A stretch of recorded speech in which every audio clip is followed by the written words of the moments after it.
MBC 충북.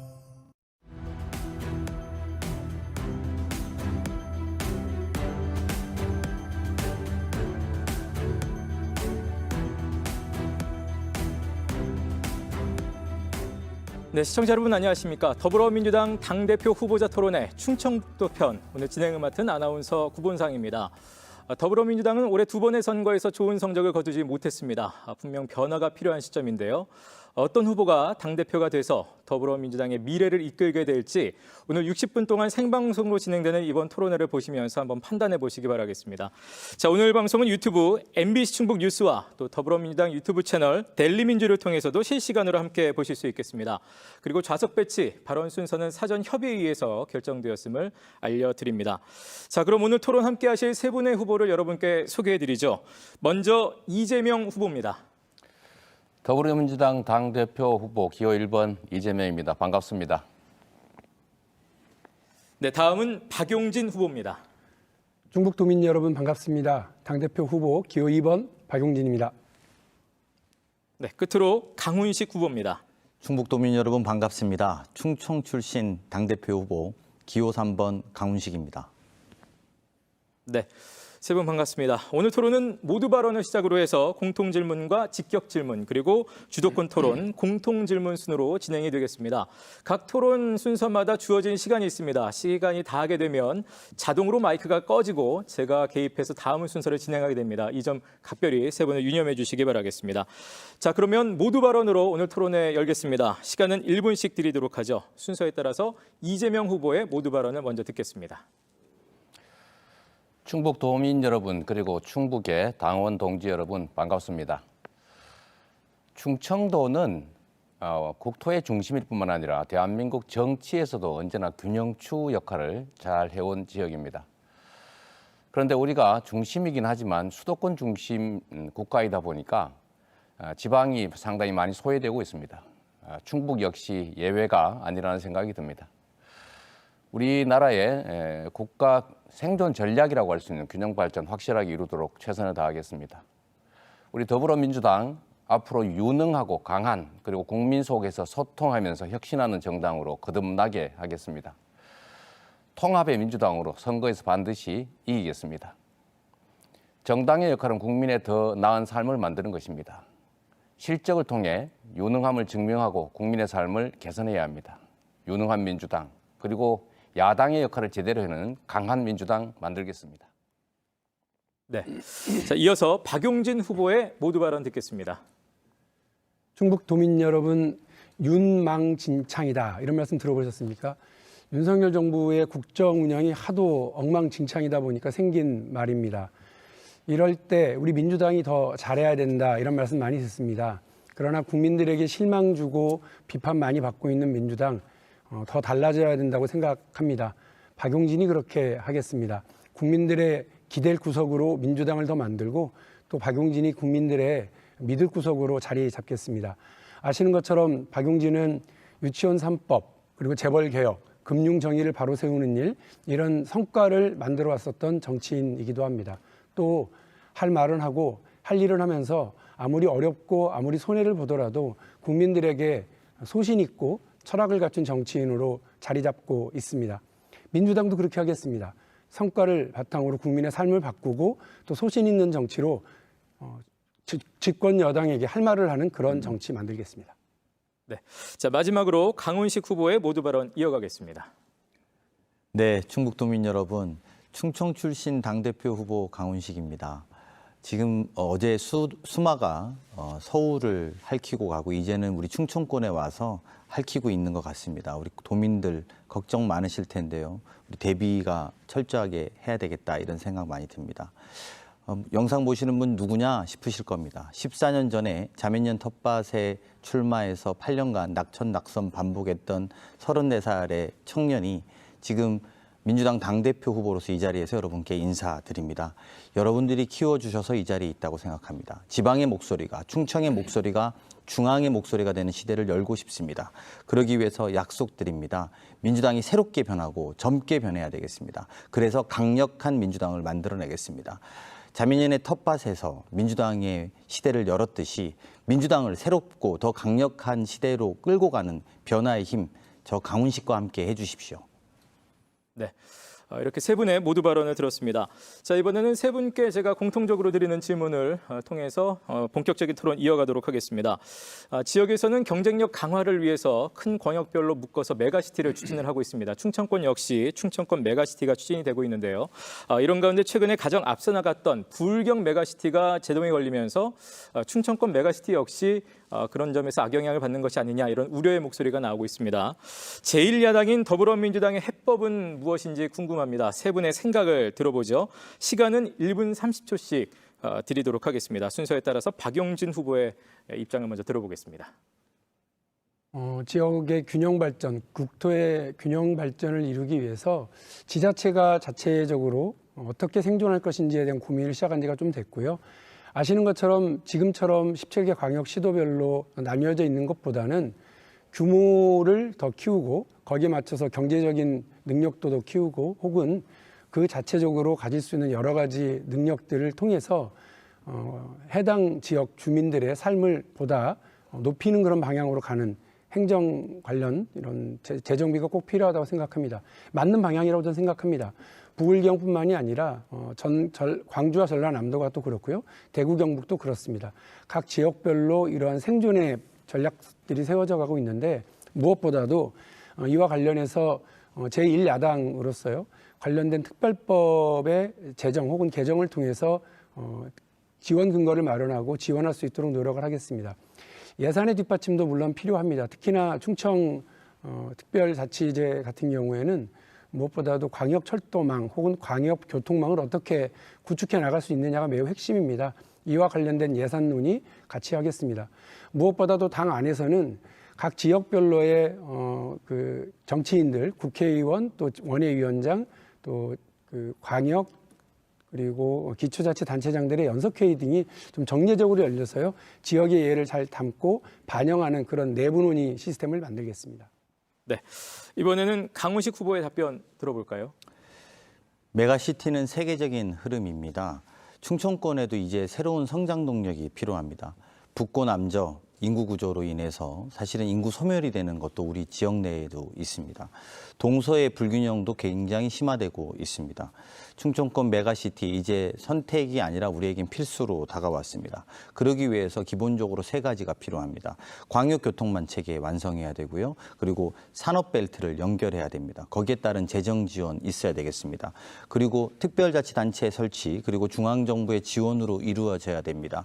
부울경 메가시티 이제 법안과 예산을 앞두고 있어서 그런 것들이 좀 좌절되는 것 아니냐. 윤석열 정부 들어와서 지역균형 발전이 아니라 지역균형 파괴로 이어지고 있습니다. 우리가 맞서 싸워야 되겠습니다. 제가 민주당의 지역균형 뉴딜 위원장이었습니다. 문재인 대통령 앞에 초강력 뉴딜을 보고했던 사람 저 강훈식입니다. 그래서 부울경 메가시티, 충청권 메가시티 함께 보고했던 기억이 납니다. 이미 부울경 메가시티는 1시간 내에 다 연결할 수 있는 광역교통망 체계가 나와 있는 반면에 우리는 그거보다 약간 뒤순위로 있습니다. 저희가 바투 댕기겠습니다. 그래서 디스플레이라든지 자동차 이런 산업들과 산업벨트까지 연결돼서 거기에다가 지원을 하는 그림을 그리는 것이 가장 중요합니다. 내용을 잘 알고 있고 실천할 수 있는 사람, 그 지역균형 뉴딜을 이끌어본 강훈식이 해내겠습니다. 네. 자, 역시 같은 질문에 대해서 이재명 후보의 생각을 들어보겠습니다. 네, 충북 도민 여러분, 균형 발전 과제는 충북만의 문제가 아니라 수도권을 제외한 대한민국 모두의 문제가 됐습니다. 지금 부울경 메가시티가 순항하는 듯 하더니 정권 교체가 되고 단체장이 바뀌면서 거의 좌초 위기에 처해 있습니다. 우리 충청권 메가시티 역시도 그런 위험이 없지 않아 보입니다. 국토균형 발전은 이제 지방에 대한 배려 차원의 문제가 아니라 수도권의 과밀을 해소하고 국가 경쟁력을 높이기 위한 필수 불가결한 선택이 아닌 생존 전략이 됐습니다. 저는 충북 또는 충남, 대전, 세종을 잇는 충청 메가시티가 성공하기 위해서는 첫째로 일할 수 있는 자리가 많아야 하고 또 인재들이 많아야 한다라고 생각합니다. 결국은 기업들이 활동할 수 있도록 기반시설, SOC를 충분히 갖추는 것, 그리고 인재 양성 시스템을 갖춰내는 것, 그리고 우리 주민들의 정주 여건을 갖춰서 이 지역에서 문화생활이 가능하게 하는 것. 그리고 마지막으로 정부의 집중적인 투자와 결단이 필요하다 이렇게 생각합니다. 사실 균형 발전 문제는 철학과 의지에 관한 문제입니다. 리더의 결단이 정말로 중요하죠. 이번 대선 때 여야 모두의 공약이었습니다. 우리는 공통공약추진위원회를 통해서 윤석열 정부가 약속한 것, 민주당이 약속한 충청권 메가시티 꼭 해내겠습니다. 네, 세 분의 답변을 차례로 들어봤습니다. 자, 이번에는 직격 질문으로 넘어가도록 하겠습니다. 특히 시청자 여러분 조금 생소하실 수도 있겠는데요. 저희가 비공개를 전제로 해서 상대 후보에게 하고 싶은 질문을 미리 좀 받아봤습니다. 그래서 세 분은 각자 자신에게 들어온 질문 중에 하나를 임의로 선택해서 답변을 해주시면 되겠는데요. 누가 어떤 질문을 했는지 모르기 때문에 질문을 들으시고 바로 답변을 하셔야 되는 점 유념해 주시기 바라겠습니다. 자, 제가 이렇게 각 후보마다 들어와 있는 상대 후보에게 들어와 있는 두 가지의 질문안을 이렇게 드리겠습니다. 순서에 따라서 강훈식 후보가 먼저 이 두 개의 카드 중에 하나를 임의로 선택해 주시기 바라겠습니다. 하늘색 1번, 연두색 2번의 카드 중에서 몇 번 선택하시겠습니까? 어떤 후보가 했는지는 모르고 그냥 번호만 예, 모르고 질문 골라야 내용도 되는군요. 알 수가 없습니다. 저도 모릅니다. 네. 바로 이 자리에서 개봉하도록 하겠습니다. 네, 1번으로 하겠습니다. 1번 하늘색. 예, 하늘색을 선택하셨습니다. 자, 강훈식 후보에게 드리는 질문입니다. 박용진 후보의 직격 질문이네요. 당대표 권한 내려놓기 어떻게 하실 건가요? 답해 주시죠라는 질문입니다. 답변 시간은 2분 듣겠습니다. 당대표가 갖고 있는 권한 매우 많습니다. 특히 이번 전당대회에서 뽑는 당대표는 차기 총선에서의 공천권이 핵심 중에 하나라고 저는 생각합니다. 그것을 위해서는 우리가 지금까지 민주당이 만들어온 시스템 공천을 가장 잘 활용하는 것이 효과적이다. 이렇게 생각합니다. 당에도 관습적으로 내려오는 것이 있죠. 좋은 전통들은 지켜나가고 잘못된 폐습들은 배격해 나가야 된다고 생각합니다. 지난 총선에서 180석을 만들었던 소위 민주당의 시스템 공천, 1년 전에 예고하고 1년 전에 준비할 수 있도록 준비했던 그 룰을 설계하고 준비했던 게 당시에 이해찬 대표 시절 전략기획위원장을 맡았던 저 강훈식입니다. 저는 첫 번째 공천은 시스템에 의해서 한다. 이런 것이 고난을 내려놓는 것이다 라고 말씀드리겠습니다. 두 번째는 전략공천 문제가 아무래도 부각될 것입니다. 지금 당원 당규상으로는 한 5% 정도 할 수 있게 돼 있는데요. 그것들도 대폭 내려놔야지 시스템이 더 살아난다고 생각합니다. 두 번째로 드리고 싶은 말씀은 인사입니다. 인사를 여러 가지 방법으로 할 수 있는데 저는 무엇보다도 개방형 인사를 꼭 추진해 보고 싶습니다.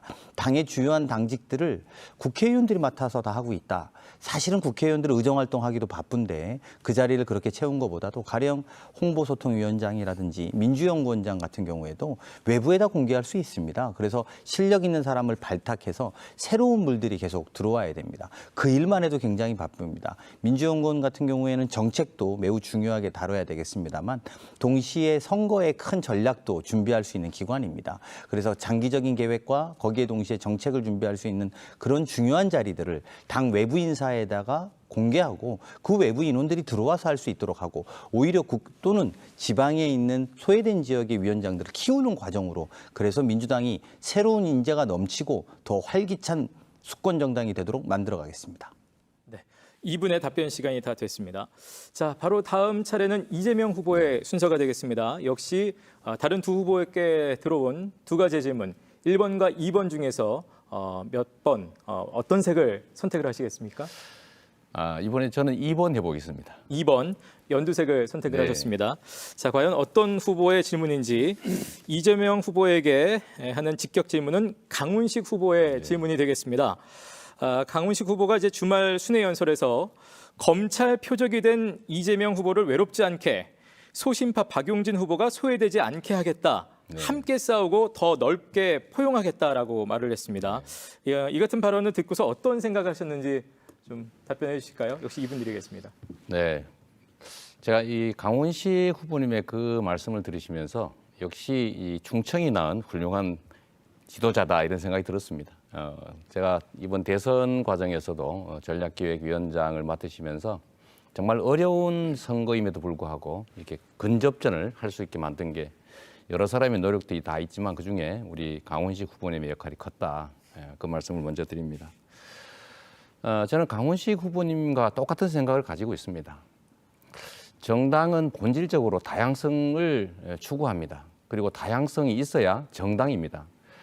우리가 다양성이 없는 조직을 그야말로 이제 관료 조직 또는 군대처럼 조직이라고 부릅니다. 당은 조직이 아니죠. 다양성을 기반으로 해서 역할이 다른 사람들이 역할 분담을 하고 또 역할 분담을 통해서 하나의 그릇으로는 담지 못하는 다양한 국민들의 지지를 담을 수가 있습니다. 그래서 이 다양성을 나와 다르다 이런 이유로 배제하거나 투쟁의 대상으로 삼아서는 절대로 안 된다 이런 생각을 하고 있습니다. 오히려 저는 역할 분담이 당의 생명력을 부여하기 때문에 저는 고난이 생기더라도 51% 주도권을 놓치지 않는 범위 내에서 나머지 권한들은 나누어서 함께 행사하는 것이 바람직하다고 생각합니다. 저는 과거 성남시장, 경기도지사를 하면서도 나름의 성과에 기반해서 지금 이 자리까지 왔는데 그 성과를 내는 가장 좋은 방법은 유능한 인재를 쓰는 것입니다. 똑같은 역량이 있다면 가까운 사람을 쓰는 게 맞겠지만 역량의 차이가 있다면 다른 쪽에 있는 사람을 많이 쓰는 것이 오히려 실력 발휘를 하게 하기도 하고 우리의 저변을 넓히는 길이기도 하기 때문입니다. 당내에서도 똑같이 하겠습니다. 우리 강훈식 후보님이 말씀하시는 것처럼 다르다고 해서 배제하는 것이 아니라 존중하고 활용하고 역할 분담해 가겠습니다. 네, 2분의 시간이 다 됐습니다. 자, 마지막으로 박용진 후보의 차례입니다. 역시 방식은 같습니다. 1번, 2번 하늘색과 연두색 카드. 다른 두 후보에게 들어온 질문 중에서 어떤 것 선택하시겠습니까? 제가 기호 2번입니다. 연두색 2번으로 하겠습니다. 네, 2번 연두색을 선택을 하셨습니다. 박용진 후보에게 들어온 직격 질문입니다. 이재명 후보의 질문이네요. 당원 직접 참여 등 당내 민주주의 확대에 대한 보관을 말씀해 주시죠라는 질문입니다. 네, 답변해 주실까요? 당원들의 정치 참여는 정말로 필요합니다. 사실 다들 기억하시겠습니다만 이전에 뭐 예를 들면 70년대, 80년대에 우리 당의 당은 사실은 저명 인사 이런 분들을 중심으로 했고 또 대의원 제도를 중심으로 했었던 그런 정치 의사결정 구조였었습니다. 그러다가 기억하시는 것처럼 2002년 대통령 선거를 기점으로 해서 그리고 열린 우리당을 시작으로 해서 이른바 권리당원 그리고 후보자들의 아래로부터의 선출 이런 방식들의 직접 민주주의 제도가 좀 도입이 됐죠. 그리고 그렇게 해서 한 20년이 또 흘렀습니다. 그런데 지금 보니까 돌이켜 보니까 훌륭한 정당 민주주의 한 진전임에도 불구하고 당원들이 그냥 당비만 내고 또 어떤 의사결정 구조에 참여만 하고 후보를 선출하는 정도의 일로만 이제 그치고 있는 아쉬움이 또 있는 겁니다. 그러는 사이에 여러 플랫폼들이 개발되기도 했고요. 또 당원들과 교류할 수 있는 다양한 방식들의 기술적인 진보들이 있었으니 이거를 좀 반영해야 될 필요가 있겠다. 그러면 어느 분야에서 당원들의 직접 참여를 반영할 것이냐. 첫 번째 교육제도입니다. 그동안 우리는 당원들에게 교육 공간이랑 시간과 이런 기회를 제공하기를 상당히 게을리했었습니다. 당원들이 우리 당의 강령을 이해하고 정말 최근 선거에서 우리 당의 공약이 무엇인지에 대해서 이해하고 우리 당의 노선과 정체성을 분명히 같이 공유하는 것이 매우 중요하겠습니다.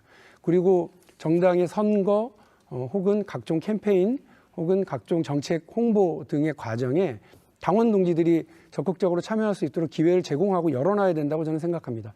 더 나가서 권리당원은 당비 1,000원만 내면 무조건 투표권을 주는 것이 아니라 이런 행사에 적극적으로 참여하신 분들을 중심으로 권리당원 제도를 더욱 강화해야 될 필요가 있겠습니다.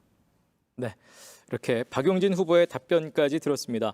직격 질문 좀 당황스러우실 수도 있었을 텐데 세 분 다 성실하게 빠르게 잘 답변해 주셔서 감사드리겠습니다. 직격으로 질문 드렸는데 좀 직격으로 훈훈한 답변들이 좀 많이 나왔던 것 같습니다. 자, 이번에는 바로 이어서 주도권 토론으로 이어가겠습니다. 다른 토론에서도 많이 해보셔서 잘 아시겠습니다만 주도권 토론은 한 분의 후보가 주도권을 가지고 다른 후보들과 자유롭게 토론하는 시간입니다. 다만 다른 두 후보 모두와 토론하셔야 되겠고요. 질문은 최대 1분을 넘지 않게 해주시고 상대방의 답변 시간 역시 30초 이상을 꼭 보장해 주시기를 부탁을 드리겠습니다. 자, 7분씩의 시간을 드리겠습니다. 첫 번째 주도권 토론은 순서에 따라서 이재명 후보 먼저 시작을 하겠습니다. 7분의 시간 사용해 주시죠. 네, 저는 이번에 당내 민주주의 그리고 국민 주권주의에 관한 얘기를 한번 해보고 싶습니다. 대한민국은 민주공화국이라고 헌법에 천명하고 있습니다. 국민이 곧 국가다. 국민의 의사가 곧 정치 또는 정권, 권력의 의무가 되어야 된다. 이 말이라고 생각합니다. 당내 민주주의 역시 마찬가지입니다. 정당은 당연히 민주적이어야 합니다. 민주적일 때 그 주인은 당원이라고 생각합니다. 안타깝게도 제가 목격하는 현실은 당원들의 의사와 당의 의사가 괴리되는 경우가 참 많더라라는 것입니다. 소통도 잘 안 되고 결과적으로는 부딪히는 경우까지 발생하고 있는데 저는 이 원인과 대책에 대해서 한번 의견들을 여쭙고 싶습니다. 우선 박용진 후보님 먼저 이 당의 의사와 또 당원들의 의사가 이렇게 많이 괴리되고 어떨 때는 이렇게 부딪히기까지 하는데 그 원인이 뭔지 또 이걸 어떻게 해소해야 되는 것인지 양 의견이 충돌할 때 어떤 의견이 우선돼야 되는 것인지 한번 의견을 듣고 싶습니다. 한 가지 분명히 해야 될 것은 그 말씀하시는 당원들의 의사라고 하는 게 어디서 어떻게 확인되고 있느냐의 문제라고 저는 봅니다. 지금 말씀하시고 싶은 것이 혹여라도 당의 그 의사결정 과정에서 뭐 의총이라든지 혹은 최고위원회라고 하는 방식의 어떤 대의적인 수기제도 그리고 논의 과정 이런 부분들을 문제로 삼는 것이라고 한다면 그리고 그 어디 뭐 당원들의 게시판이라든지 이런 것에서 드러난 SNS 상에서 드러나는 일부 당원들의 의사가 당원들의 마음이다라고 얘기하시는 거라면 그거는 이제 비교가 조금은 틀리지 않았나 싶고요. 좀 정리 좀 해주시겠습니까? 그 정말로 중요한 것은 당의 지도부로서 어떤 권한과 논의 결정을 책임지기로 했었던 분들이 제대로 갈 수 있도록 당원들과 소통하는 구조를 만드는 것이 핵심이지 대립적으로 보지는 않으셨으면 좋겠습니다. 제가 질문 드린 것은 대립적으로 보자는 게 아니라 대립할 때 어떻게 치유할지 원인이 뭔지 그럴 때 어떤 의사를 우선해야 될지를 여쭈었는데 저는 좀 만족할 만한 답을 못 얻은 것 같습니다. 똑같은 질문에 대해서 우리 강원식 후보님 말씀 좀 듣고 싶습니다. 크게 저는 두 가지가 필요하다고 봅니다. 현대 정당 또는 미래형 정당에서 집정 민주주의 확대는 불가피할 겁니다. 과거랑은 많이 달라졌죠. 만나서 이야기하고 계획을 세우고 이런 것도 있겠습니다만 온라인이 너무 발달됐고 휴대폰을 통해서 모든 참여들이 가능합니다. 집정민주주의 확대돼야 됩니다. 특히나 당원들의 입장에서 생각해보면 효능감을 못 느낍니다. 내가 당비 내고 응원하고 있는데 내가 의견이 어떻게 반영되느냐 이런 효능감을 못 느끼는 점들 고려해보면 집정민주주의 확대돼야 될 거라고 봅니다. 하지만 또 동시에 우리가 제고해야 되는 것들도 있습니다. 수기민주주의 기능이라는 것입니다. 국회의회라는 것은 수기민주주의의 기능들이 존재하는 것이죠. 그래서 전문가들 또 그런 당원들의 여러 가지 이해 요구들을 담아서 더 나은 대안을 만들어서 당원들에게 다시 확인하고 이런 것들을 조화롭게 만드는 것이 우리가 미래형 정당으로 가는 길이다 이렇게 생각합니다. 당내 소통 부재가 주 원인이라고 저는 생각합니다. 서로 선의를 가지고 최선을 다하고 있을 텐데 서로 정보가 부족하고 소통이 안 되니까 이제 판단이 달라지는 것이죠. 또 그럴 때 의견들이 좀 이렇게 수용되지 않거나 아니면 거부됐다고 생각되면 이제 충돌이 발생하는 경우도 있습니다. 저는 당원들의 의사를 어떻게 확인할 수 있느냐는 질문보다는 당원들의 의사를 확인하기 위한 끊임없는 노력이 필요하다. 그게 아마 당이 하고 있는 청원제도라든지 또는 투표제도, 정책 투표제도 이런 게 얼마든지 가능하다고 생각되고 그게 일상적으로 가능한 소통 플랫폼이 꼭 필요하다고 생각합니다. 저는 이 두 가지의 당의 의사와 당원들의 의사가 충돌할 때는 저는 기본적으로 당원의 의사를 존중하는 게 맞다고 생각합니다. 그 말씀하시는 것처럼 일부의 극렬한 주장을 수용하자는 것이 아니라 일반적 당원의 합리적 의사를 말하는 것이죠. 그 말씀을 드리고 어쨌든 이 문제를 해결하기 위해서는 당의 소통을 위한 적극적인 노력이 꼭 필요하겠다 그런 생각을 갖고 있습니다. 최근에 이제 이 문제로 이제 설왕설래가 많긴 합니다만 말씀하신 것처럼 우리가 간접 민주주의 제도를 채택하게 된 것은 지역적인 어려움이라든지 또는 규모의 문제 때문에 직접 모여서 결정하기 어려웠던 상황이 작동했을 겁니다. 가장 바람직한 건 모두가 모여서 결정하는 것이죠. 그러나 이제는 통신수단의 발달 또 교통수단의 발달 때문에 저는 충분히 우리 다중들의 또 우리 국민 대중의 의견을 또는 당원들의 의견을 실질적으로 수렴해서 그 의사에 따를 수 있겠다 그런 생각을 합니다. 시간이 짧긴 한데 아주 짧게 한번 여쭤보겠습니다. 저는 우리 정치가 이 양자택일 정치를 하고 있다고 생각합니다. 거대 양당 두 곳만 있으니까 국민들께서는 제3의 선택을 할 수가 없고 그래서 덜 싫은 쪽을 선택하게 되고 그러다 보니까 이 거대 양당들은 잘하려는 노력보다는 상대가 실패하기를 기다리는 경향들이 있는 것 같습니다. 이를 극복하기 위한 대책이 어떤 게 있는지 좀 짧게 두 분, 박용진 후보님부터 말씀해 주시면 좋겠습니다. 아마 국민 여러분들께서 기억을 하실 텐데요. 우리 이재명 후보가 이 말씀을 하신 것을 지난 대통령 선거 과정에 김동연 지금 경기도지사와 함께 후보 단일화를 하고 정당 통합을 하면서 그때도 분명하게 했고 네. 그래서 국민통합과 정치교체라고 하는 그 방향으로 다당제 정치제도의 도입에 대한 설계를 같이 고민했거든요. 저는 그 방향이 맞다고 생각을 하고요. 네. 그래서 연동형 비례대표 제도라든지 어쨌든 다당제가 실현될 수 있도록 하는 것이 첫걸음이 되지 않겠느냐 이 생각합니다. 고맙습니다. 우리 강훈식 후보님도 한 말씀 우리 당이 부탁드립니다. 이제 합의해왔고 또 의총에서도 그런 결의안도 그때 모았던 기억이 납니다. 아무래도 우리 이재명 후보님이 당신 대통령 후보였지만 지금 당대표 후보로서도 우리가 했던 약속들을 최대한 지켜보자는 취지가 있으니까요. 거기에 준용해서 다당제 체제들 또 적극적으로 검토해 볼 필요가 있다고 봅니다. 네. 두 분의 말씀 잘 들었습니다. 아주 저도 공감하는 말씀 드리시고요. 제가 마지막 정리를 한다면 제3의 선택이 가능한 정치 구조를 만들어야 선의의 경쟁이 가능해진다. 이 말씀을 분명하게 드리고 싶고 제가 당대표가 되면 우리 민주당에 어쩌면 이 큰 기득권을 내려놓고 국민들께서 제3의 선택이 가능한 그래서 정치 세력들로 하여금 선의의 경쟁을 할 수밖에 없는 그런 정치로 만들고 이를 통해서 정치를 바꾸고 세상을 좀 바꿔보겠습니다. 네, 시간이 다 됐습니다. 자, 그럼 이어서 바로 박용진 후보께서 주도권을 가지고 7분의 토론 시작하시겠습니다. 충북도민 여러분 그리고 사랑하는 당원 동지 여러분, 저는 이번 전당대회 과정을 논쟁이 있는 전당대회 그리고 무언가 과거에 대한 평가와 미래에 대한 분명한 방향 제시가 좀 되는 전당대회가 되기 위해서 조금 치열한 논쟁도 같이 해야 되겠다 이런 생각을 하고 있는 중입니다. 개인의 약점이라든지 그 개인의 어떤 사적인 문제를 파고드는기보다는 우리 당의 과거와 현재와 미래에 대해서 같이 논하는 그런 생산적인 그런 논쟁이 되도록 같이 노력을 하겠습니다. 강훈식 후보님께 먼저 질문 하나 드리겠습니다. 제가 얼마 전에 한번 토론회에서 질문을 했었는데 아직도 저는 잘 석연치 않은 부분이 있습니다. 뭐냐면 우리 당은 이제 중산층과 서민의 정당 이렇게 해왔었는데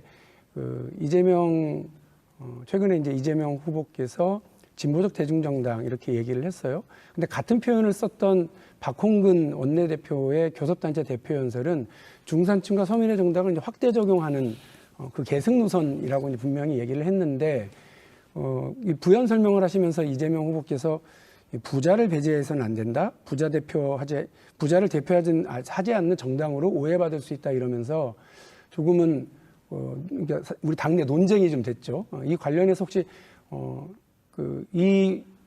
진보적 대중정당 관련해서 혹시 어떤 의견이랑 주실 말씀 있으십니까? 저는 중산층과 서민의 정당이라고 하는 우리 당의 기치나 가치를 버려서는 안 된다고 생각합니다. 이건 아주 오래된 민주당의 정체성 그 자체라고 생각합니다. 누가 만들었던 간에 이것은 굉장히 오래된 우리가 지켜야 되는 신념과 같은 것이다.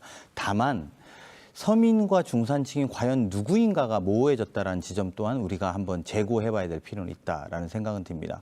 과거에는 제가 말씀드린 적이 있었는데 과거에는 우리가 말했던 서민들이 예를 들면 일용직 노동자라든지 누구라든지 이런 게 정해져 있다면 지금은 플랫폼 노동자라든지 특고라든지 정말 다양한 직업군들이 생긴 30년 전 이전에 있었던 개념을 조금 더 구체화시키는 것. 그게 제가 볼 땐 중거 집단, 누구를 위해서 우리가 일할 것이냐를 정하는 것이고 거기에 따른 정책, 이것들이 중요하다고 보기 때문에 그래서 제가 드렸던 진보의 재구성에 꼭 필요한 내용이다 생각합니다. 이 부분과 관련해서 어쨌든 계속해서 우리가 논의 접점을 계속 찾아나갈 수 있으면 좋겠다는 생각으로 먼저 말씀을 좀 드렸고요. 이재명 후보님께는 아까 제가 질문을 개항을 출마와 관련해서 좀 말씀을 먼저 드리겠습니다. 아시는 것처럼 민주연구원이죠. 우리 당의 정책연구원인데 여기에서 6.1 지방선거의 평가와 과제 보고서가 나왔고 자체 여론조사에서 선거 패배가 이재명, 송영길 두 분의 출마 때문이다라고 하는 여론조사 결과가 23.2%로 1위를 차지하고 있습니다. 그래서 이 문제와 관련해서 어떻게 된 일이냐에 대한 해명, 그리고 결과에 대한 책임과 반성, 이런 부분들을 제가 누차 지금 물어보고 있습니다. 직접 출전해서 선거를 진두지휘하겠다고 했던 말씀, 전국의 과반 선거를 승리하겠다고 했었던 약속, 유능한 인재가 국민 선택을 받도록 하겠다라고 했었던 다짐이 다시 말해서 이재명 효과는 이제 사라진 선거였고요. 오히려 5월 19일 공식 선거운동 첫날 민주당의 지도부가 총출동해서 개항력으로 집결했고, 5월 27일 사전투표 첫날 민주당 지도부가 또 개항을 선거 유세에 집중을 했고, 5월 28일 날은 김관영 전북도지사 후보가 오히려 개항을 지원 유세를 나오는, 그래서 오히려 그 효과가 다 사라지고 개항을 발목 껴버린 것 아니냐. 그리고 그 결과는 말씀드린 것처럼 전국적인 선거 패배로 귀결이 됐는데, 이런 부분과 관련해서 그 자생당사라는 비판, 선당후사해야 됐었던 것 아니냐라고 하는 그 지적에 대한 의견을 다시 한번 질문드리겠습니다. 네. 토론회가 좀 미래지향적인 토론회가 됐으면 좋겠다는 생각을 먼저 말씀드립니다. 이 질문을 벌써 세 번째 하시는 것 같은데, 그 내용에 대해서는 전에 이미 여러 차례 답변을 했기 때문에 구체적인 시원하게 답을 답변은 듣지 못했습니다. 하지 않겠지만, 제가 분명히 말씀드립니다. 이번 대선에 패배한 것이 지방선거의 패배의 가장 큰 원인이고, 대선에서 패배한 것은 저 이재명의 역량 부족, 준비 부족 때문이었고 가장 큰 책임이 있다, 이렇게 말씀드렸는데 그 생각에 여전히 변함이 없습니다. 그 결과에 대해서 책임지는 방식에 대해서는 제가 출마 선언문에서 말씀드렸던 것처럼 회피하거나 피해 있는 것이 아니라, 이 당이 앞으로 국민의 사랑을 받는, 신뢰를 받는, 또 강력한 리더십을 가지는 여당과 제대로 싸운 정당으로 다시 거듭나야 하고, 거기에 제 역할이 있다고 판단했고, 제 판단이 옳은지 여부에 대해서는 우리 당원과 국민들께서 판단해 주실 것이라고 믿습니다. 이제 안타까운 건 그런 겁니다. 저는 대선 패배와 관련해서 그거는 김대중 대통령도 패배한 적이 있고 문재인 대통령도 패배한 적이 있는데, 그걸 어떻게 한 사람에게만 문제를 삼겠습니까? 다만 지방선거에 직격탄이 되었던 개항을 출마와 관련된 해명과 사과, 그 결과에 대한 책임, 이런 부분들 지금 제가 묻고 있는 건데 계속 다른 말씀을 하셔서 안타깝습니다. 저는 이 질문이 사실은 이재명 후보를 되게 적극적으로 지지하는 분들이 물어달라고 하는 말씀도 있었기 때문에 드렸던 거고요. 하나 더 말씀드리면, 당헌 80조 개정과 관련해서 제가 여러 차례 질문을 드렸는데, 저는 이걸 당 근간을 흔드는 정치적인 긁어부스름이다. 그리고 스스로 발목을 잡는 자충수가 될 수 있다. 또 아전 인수 신종 내로남불의 비판 논란이 될 수 있다고 생각을 하고요.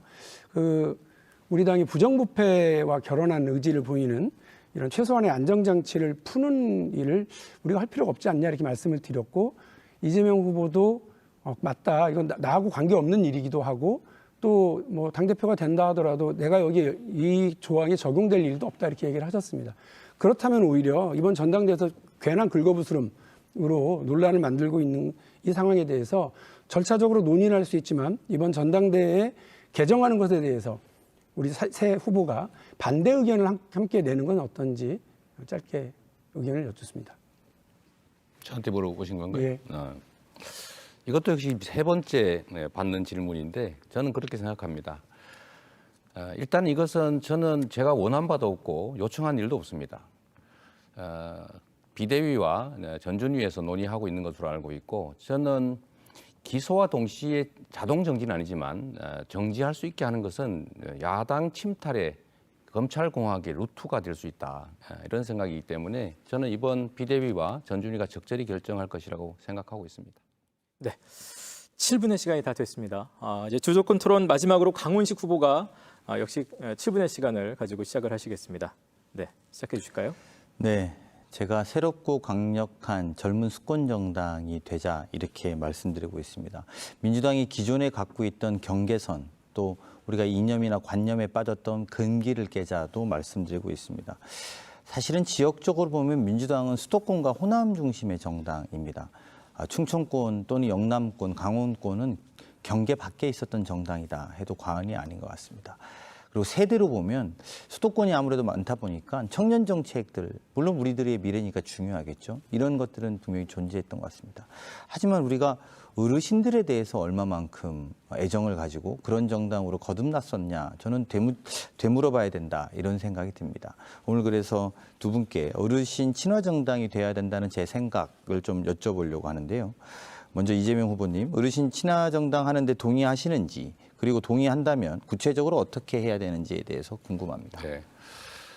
정말 좋은 지적을 하신 것 같습니다. 우리나라의 이제 노령 인구가 계속 비중이 급격하게 늘어나고 있고, 또 노령 인구 중에서 민주당에 대한 지지보다는 국민의힘 지지율이 매우 높은 그런 상황입니다. 그 원인에 대해서는 여러 가지 분석들이 있겠지만, 그 원인이나 또 정당의 지지 여부를 떠나서 전 세계에서 노인 자살률이 가장 높다고 하는 이 안타까운 현실을 개선하는 게 이제 정치의 몫이고, 우리 민주당이 지금까지도 나름 노력해 왔지만 좀 더 많은 노력을 기울여 가야 되겠다. 노인에 대한 복지 정책 강화라든지, 또는 젊은 세대들 입장에서도 노후에 대한 불안감이 없을 수 있도록 그에 대한 충분한 사회 안전망 구축이나 연금제도 개혁 같은 그런 조치들이 필요하겠다, 이렇게 생각합니다. 네. 우리가 좀 선도적인 역할을 할 필요가 있지 않을까 싶어요. 박용진 후보님께도 여쭙겠습니다. 구체적으로 우리가 어떤 정당으로 거듭나야 될까요? 무엇보다도 노인, 그러니까 은퇴 이후의 그 빈곤 문제에 대한 고민을 같이 좀 나눠야 될 것 같기도 한데요. 제일 중요한 건 그런 것 같습니다. 우리 산업 구조가 좀 변화하고 이러면서 그리고 인구가 점점 줄어들면서 실제로 노동시장에서 노동 인구도 많이 줄어들고 있거든요. 거기에 대한 사회학자들의 대응 방침은 여성 노동력이 적극적으로 사회 진출할 수 있도록 하는 것과, 또 하나는 은퇴를 한 노인 노동력이 다시 사회에 참여할 수 있도록 하는 그 길을 여는 것이라고 생각합니다. 그러려면 임금 구조에 대한 개편이라든지 산업 구조 조정에 대한 개편이라든지, 또 여러 복지 정책에 대한 새로운 설계들이 좀 필요할 것 같습니다. 저는 민주당이 그런 새로운 사회에 대한 전망과 제도 설계에 좀 적극적으로 대안을 좀 내면서 말씀하신 노인 친화 정당으로 네. 앞으로 나가기를 기대하고 있습니다. 그 실제로 아까 말한 지방에서 이제 호남을 제외하고 나머지들은 굉장히 어렵습니다. 이 문제들을 적극적으로 해내지 않으면 2년 후에 총선도 4년 후에 지방선거 또 정권 탈환도 어려워질 거라고 봅니다. 상대당이 보수당이 젊은 친구들을 치고 왔을 때 우리가 얼마나 당황했었습니까? 저희가 지금부터 그 준비를 하지 않고 젊은 세대부터 어르신들까지 다 모실 수 있는 정당이 돼야 된다고 생각하고요. 그러기 위해서 저는 노후에 대한 소득 보장도 필요하다고 보고, 또 하나는 사회 참여 욕구에 대한 충족도 필요해 보입니다. 그래서 전통적인 근로가 아니라 사회 기여 활동을 통해서 일정 정도 수익이 되는, 소득이 좀 되는, 그래서 저는 사회 참여 소득이라고 할까요? 어르신들에게 그런 것들을 좀 보장해 주는 사회 안전망과 더불어서 그런 것들을 아젠다로 우리가 좀 적극적으로 반영해야 된다는 생각입니다. 아울러서 이 노후 보장 이야기가 나왔으니까 하나만 좀 더 간단하게 여쭤보면, 어쨌든 연금 개혁 문제가 어르신들뿐만 아니라 젊은 세대도 해당될 텐데요. 연금 개혁에 대한 지금 이야기를 모두 해야 된다고 하는데, 그 원인들은 연금이 고갈되기 때문이다, 재정이 없다, 이 이야기입니다. 근데 사실은 연금 왜 하는 겁니까? 노후생활 보장을 위해서 하는 거 아니겠습니까? 우리 당은 이 중심을 노후생활 보장, 물론 재정의 문제도 생각할 수밖에 없겠습니다만, 노후생활 보장에 더 중심을 두고 이야기하는 정당이 돼야 되는 거 아닌가, 이런 생각이 들어서요. 그래서 취지는 살리면서도 또 국회에서 사회적 합의기구도 만들어야 될 테고요.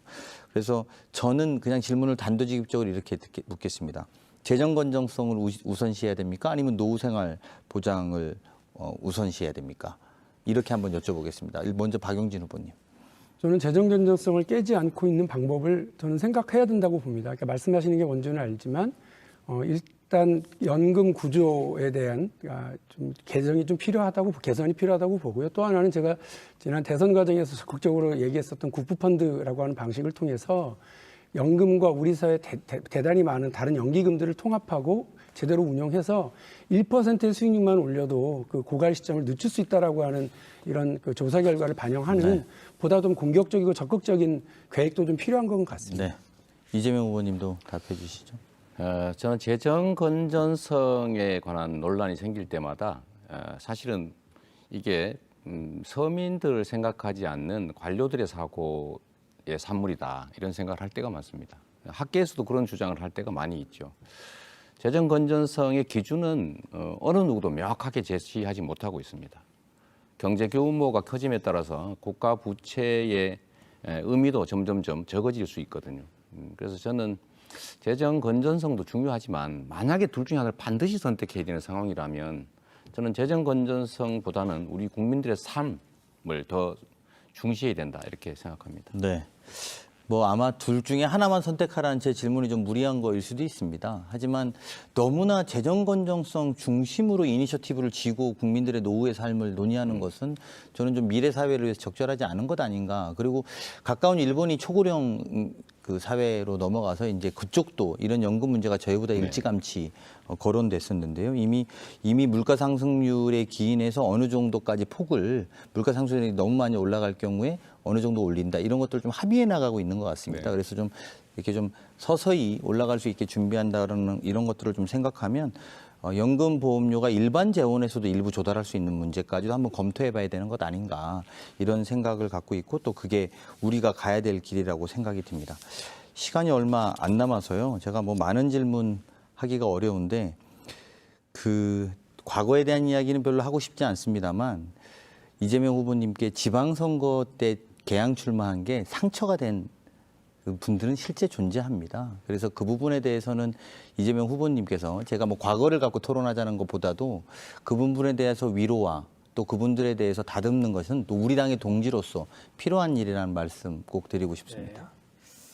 자, 이렇게 해서 주도권 토론이 다 지나갔습니다. 혹시나 못 하신 말씀은 마무리 발언을 통해서 좀 해주시기를 부탁을 드리겠습니다.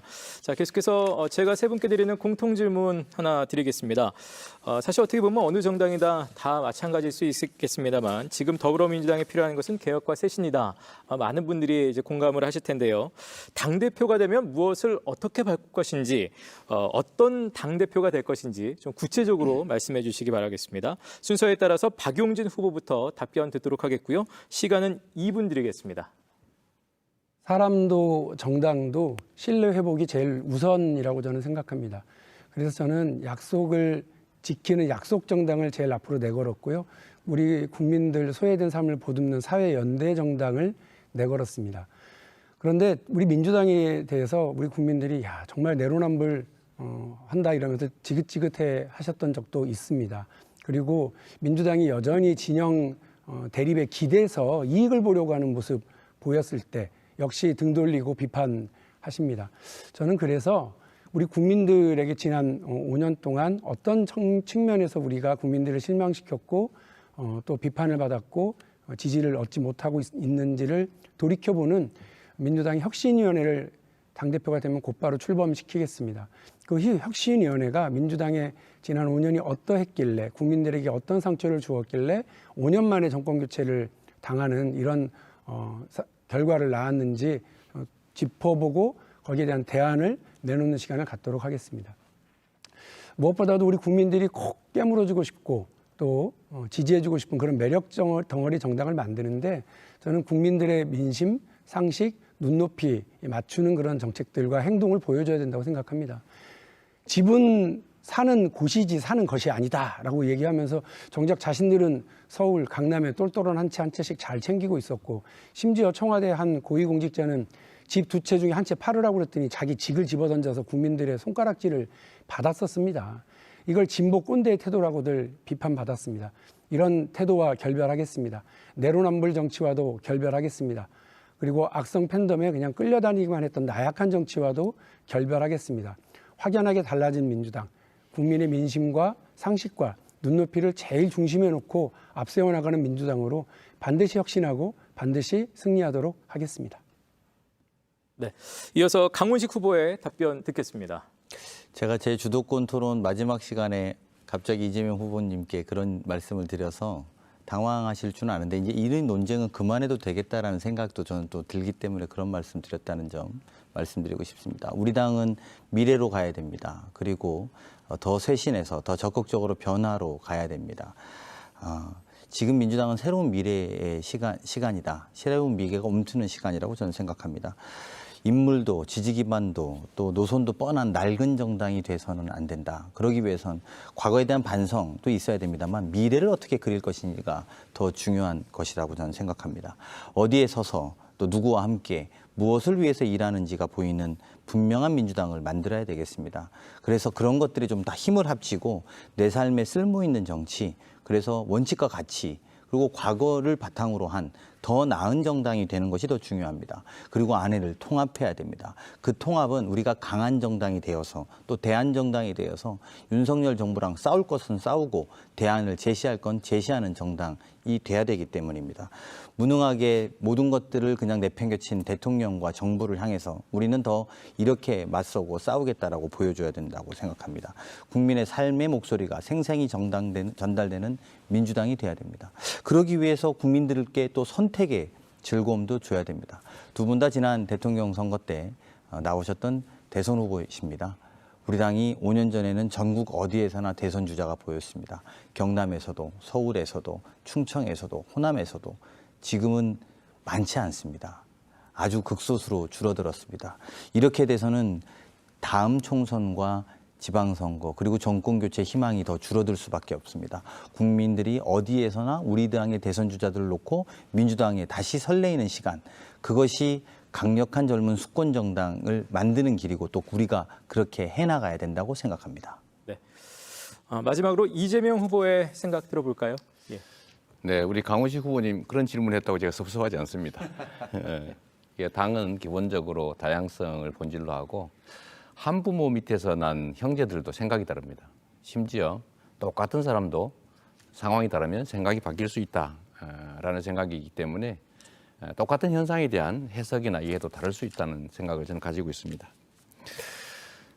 우리 더불어민주당이 국민들로부터 신뢰와 사랑을 조금씩 잃어가다가 최근에는 조금씩 회복되고 있는 것 같습니다만 여전히 부족한 것 같습니다.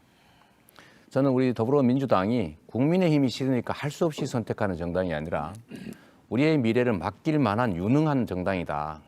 제대로 된 정당이다. 이렇게 믿을 수 있게 만들고 싶습니다. 그 첫 번째 방법은 역시 이 더불어민주당이 만들고자 하는 세상이 어떤 세상인지를 분명하게 저는 제시해야 된다고 봅니다. 저는 최소한의 삶이 보장되는 사회에서 이제는 기본적인 삶이 보장되는 사회로 우리 더불어민주당이 확실하게 미래 비전을 제시해야 된다고 생각합니다. 준비 잘 하겠습니다. 두 번째로 정치는 국민의 삶을 개선하는 것이어야 하기 때문에 유능해야 합니다. 말이 아니라 실천하고 성과와 실적으로 유능함을 증명해야 됩니다. 그런 당 꼭 만들겠습니다. 더불어민주당은 야당입니다.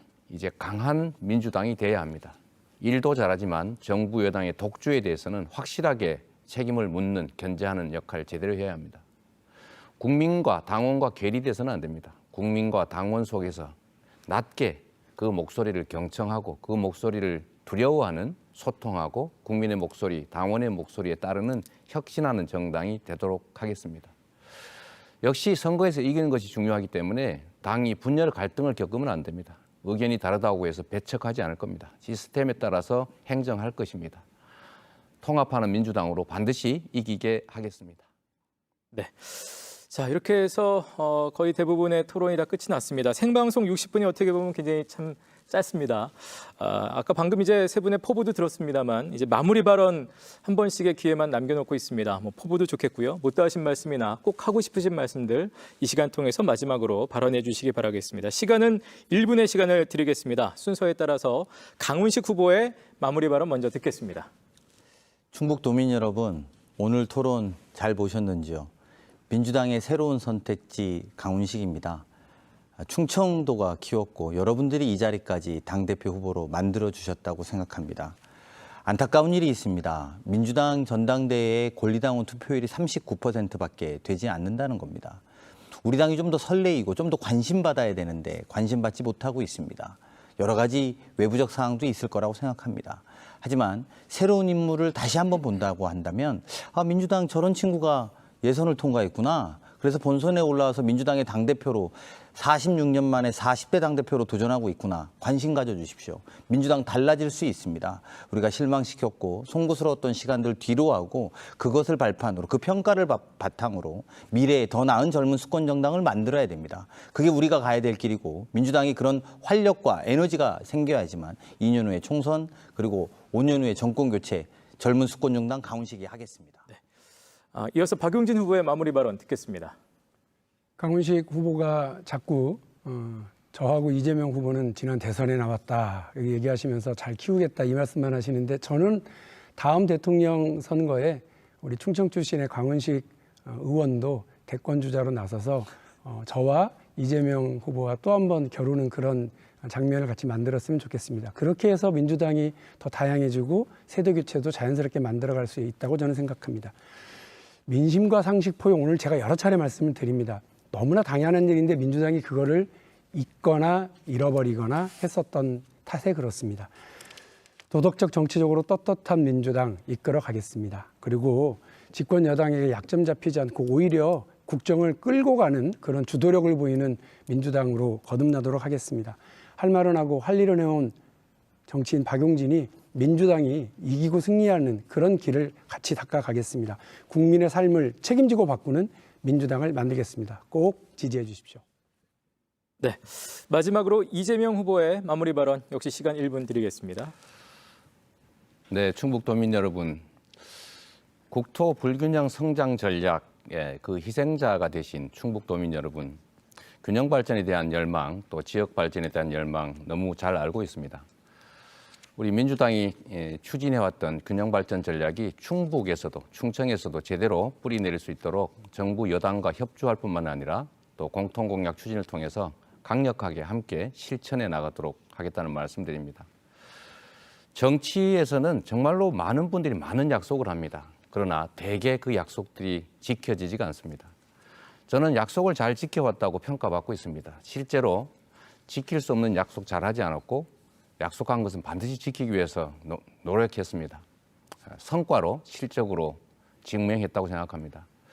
이번 당대표 선거에서 내세운 각종 공약들 반드시 지키겠습니다. 국민에게 신뢰받고 사랑받는 그리고 기대를 듬뿍 받는 유능하고 강한 민주당으로 꼭 만들겠습니다. 고맙습니다. 오늘 토론에 임해주신 세 후보들께 깊은 감사의 말씀드리겠습니다. 고맙습니다. 네. 자, 오늘 토론에 임해주신 세 분 후보 중에서 더불어민주당의 당대표가 나오게 됩니다. 당대표가 되시면 오늘의 약속들 꼭 지켜주시고 무엇보다도 국민의 목소리에 더 귀 기울여 주시기를 다시 한번 부탁을 드리겠습니다. 자, 오늘 방송은 인터넷, 유튜브 등을 통해서 PC와 모바일 등으로 다시 보실 수가 있겠습니다. 자, 저희 MBC 충북이 마련한 더불어민주당 당대표 후보자 토론회 오늘 순서는 여기서 모두 마치겠습니다. 시청해주신 여러분 고맙습니다.